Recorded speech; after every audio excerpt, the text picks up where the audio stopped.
Tafsir Al-Azhar Quran Surat Al-Maidah ayat 6 bagian keempat.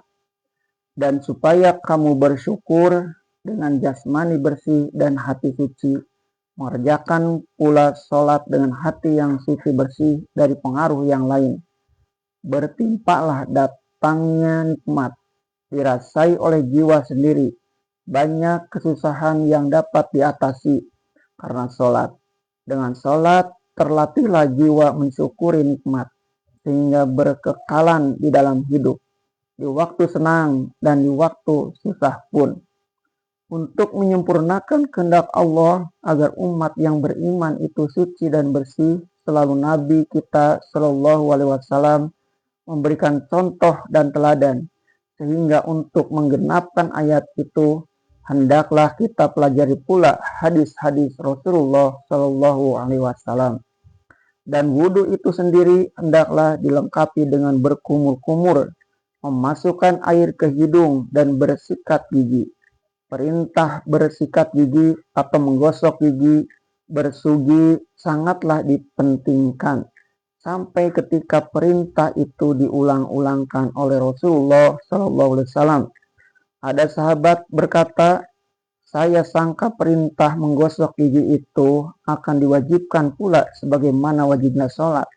Sampai pun di dalam mengerjakan puasa, perintah menggosok gigi itu dipentingkan juga. Sampai beliau tunjukkan kayu yang amat bagus menggosok gigi, yaitu urat kayu arak namanya. Harum baunya dan disunahkan menggosok gigi dengan dia ketika akan sholat. Gambarkanlah sendiri betapa bersihnya seorang mukmin itu. Sekurangnya 5 kali sehari semalam mereka berwudu, membersihkan anggota-anggota yang selalu dipakai praktis sehari-hari. Bahkan sunnah pula membarui wudu. Selalu pula gigi bersih digosok. Sunnah tiap-tiap akan sholat, jadi sekurangnya 5 kali pula sehari. Beberapa orang tabib Eropa telah menyelidiki urat kayu arak itu. Mereka jadi heran, sehingga ada yang menganjurkan kepada pasiennya, gosoklah gigimu dengan kayu Muhammad. Pada suatu hari Rasulullah bersama sahabat beliau berjalan keluar kota. Mereka sampai ke dekat sebuah perkuburan. Beliau tertegun, tegak sebentar. Lalu beliau suruh ambilkan 2 pelepah kurma yang masih baru.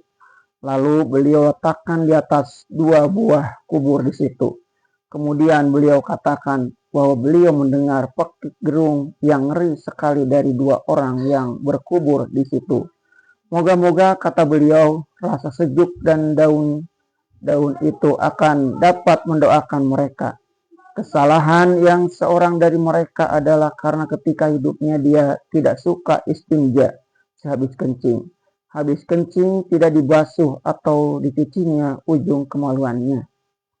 Dan ingat pula lah perintah beliau tentang mandi.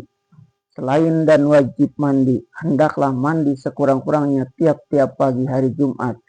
Padahal lantaran itu ada ulama mengatakan bahwa mandi sekali Jumat itu adalah wajib. Padahal sampai sekarang kononnya bangsa-bangsa di Eropa yang kelihatan bersih pakaian itu ada yang mandi hanya sekali sebulan. Hanya bangsa Inggris karena biasa menjajah di negeri-negeri Islam telah belajar banyak mandi. Sampai disebutkan pula oleh Rasulullah SAW bahwasanya mencabut bulu ketiak, mencabut bulu ari-ari, dan mengerat kuku dan berkhitan adalah kebersihan yang fitri atau yang murni bagi manusia. Ketika kaum muslimin telah kalah di Spanyol, ketika diadakan pembersihan besar-besar oleh penguasa Kristen, malanglah nasib mereka itu. Karena salah satu tanda dari orang Islam yang akan menyebabkan sia-sia mereka yang masih tinggal di Spanyol diusir dari sana ialah karena mereka bersih-bersih. Rupanya wudhu itu memang memberi bekas kepada kejernihan muka, dan Rasulullah SAW dalam hadis yang sahih pernah mengatakan bahwa salah satu dari tanda umatnya di akhirat kelak ialah guran muhajjalin, berseri-seri wajah mereka karena wudhu. Demikianlah pada suatu hari pada tahun 1943, zaman kekuasaan Jepang, penulis tafsir ini melawat ke Singapura bersama beberapa orang Jepang menjadi tetamu mereka. Waktu asar telah hampir habis, padahal penulis mengkosor dan menjamak, sedang air belum juga bertemu. Maka sampailah kami ke sebuah taman. Di sana ada air. Penulis terus mengambil wudhu dan sholat di rumput, dan mereka menunggu. Setelah selesai penulis sholat, penulis temuilah mereka kembali. Serentak mereka mengatakan bahwa mukaku kelihatan lebih jernih daripada tadi sebelum sholat. Memang sebab sehabis sholat, sehabis wudhu dan melakukan sholat, pikiran kita menjadi lapang dan wajah kita menjadi jernih. Dan apabila hati telah lapang, wajah jadi jernih, apapun tugas yang akan dilakukan terasalah ringan. Inilah yang dikehendaki Allah dari umat mukminin. Dan pada hari Jumat disuruh berpakaian bersih, bahkan berhias berharum-haruman ke masjid, karena akan bertemu dengan orang banyak dan akan duduk bersaf.